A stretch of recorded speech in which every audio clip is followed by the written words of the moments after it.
ex-prajurit Yonif 756 atau MWS yang bergabung dengan KKB Egyanus Kogoya tembak mati 2 warga di DKI.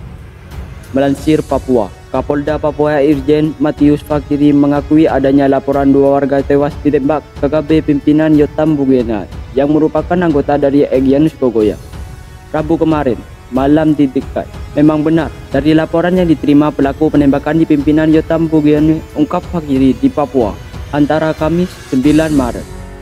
Kedua, warga sipil yang menjadi korban penembakan yaitu Victor Hadi Sampa dan Emon Pahabol.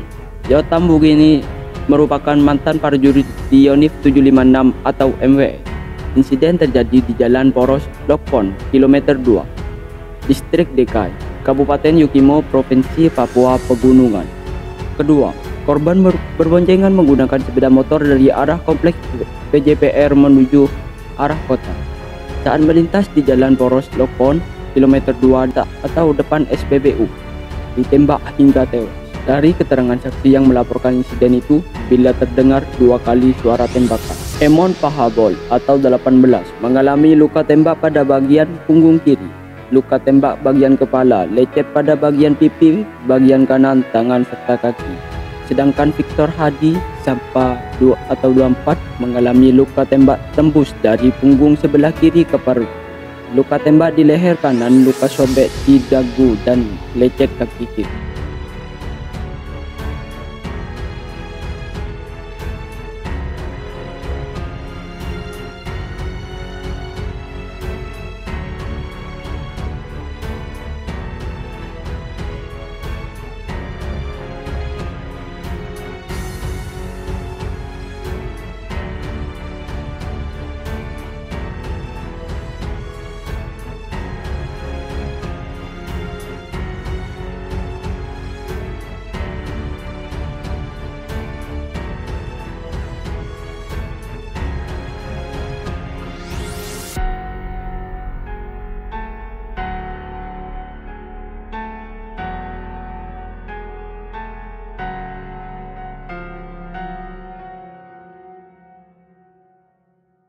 Terlihat pula sebuah bekas bangunan yang beberapa waktu sebelumnya sempat diobok-obok oleh prajurit TNI Polri. Tembok itu memang pas sebagai tameng bila ada serangan. Kondisinya pun terbilang cukup baik apabila digunakan untuk berlindung. Oleh karena itu, ketika pos keamanan TNI Polri diberondong dari arah depan, sudah bisa dipastikan kalau lokasinya dari bekas bangunan tersebut. Makanya saat itu juga prajurit TNI Polri langsung mengamati tempat tersebut secara seksama. Mula-mula tak ada yang terlihat dari balik teropong, namun beberapa saat kemudian, secara samar-samar ada gerakan sangat cepat dari balik tembok tersebut.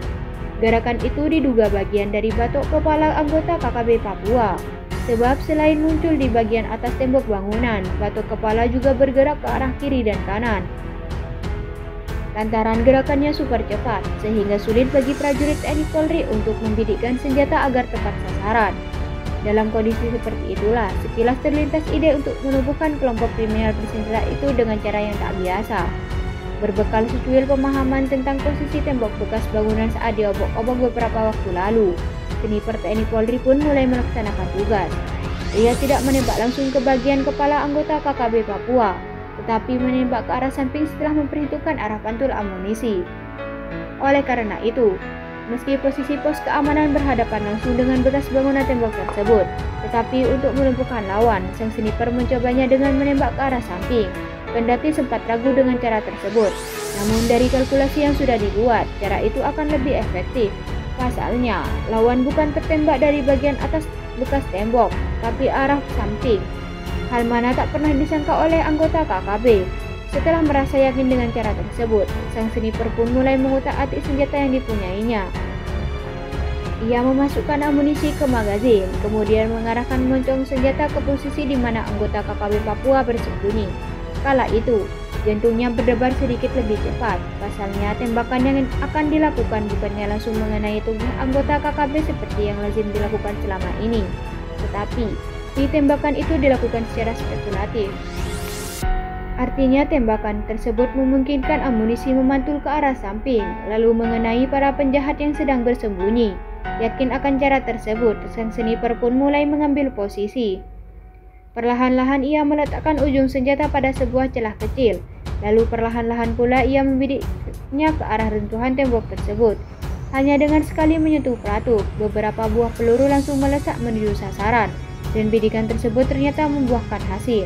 Sesaat kemudian, samar-samar terdengar suara orang yang merintih kesakitan. Suara itu bak sapi mendengus menahan sakit. Mendengar suara dengusan itu, sang sniper TNI Polri pun hanya diam. Ia tak banyak bicara, hanya saja perlahan-lahan ia mengambil senjata, kemudian berjalan menuju yang semula digunakan untuk istirahat. Beberapa waktu kemudian, terbentik kabar bahwa 2 anggota KKB telah merenggang nyawa di balik bekas tembok penampungan air tersebut. Bak penampungan inilah yang menjadi saksi bisu aksi KKB yang diladeni sniper TNI Polri. Video berisi peristiwa nan dramatis tersebut kini viral di media sosial. Video itu ditonton jutaan kali oleh netizen. Hanya saja tak dijelaskan di mana lokasi pos keamanan itu berada, di wilayah mana pula insiden berdarah itu terjadi. Bahkan tidak disebutkan pula berasal dari kelompok manakah anggota KKB Papua yang coba-coba menyerang pos keamanan yang ditempati TNI Polri tersebut. Namun dari keseluruhan video yang viral itu, tampak jelas betapa lokasi kejadian tersebut berada di wilayah pedalaman Papua. Sebab pada gambar yang disuguhkan umumnya berisi deretan gunung, lembah dan ngarai serta sebuah bekas reruntuhan tembok yang ada di tempat itu. Hingga saat ini KKB Papua tak henti-hentinya melancarkan aksi. Jika tak menyerang warga sipil, maka mereka menyerang pos keamanan. Mungkin karena itulah sehingga kali ini KKB Papua melancarkan aksinya. Hal itulah yang direspon TNI Polri dengan tembakan tegas terukur.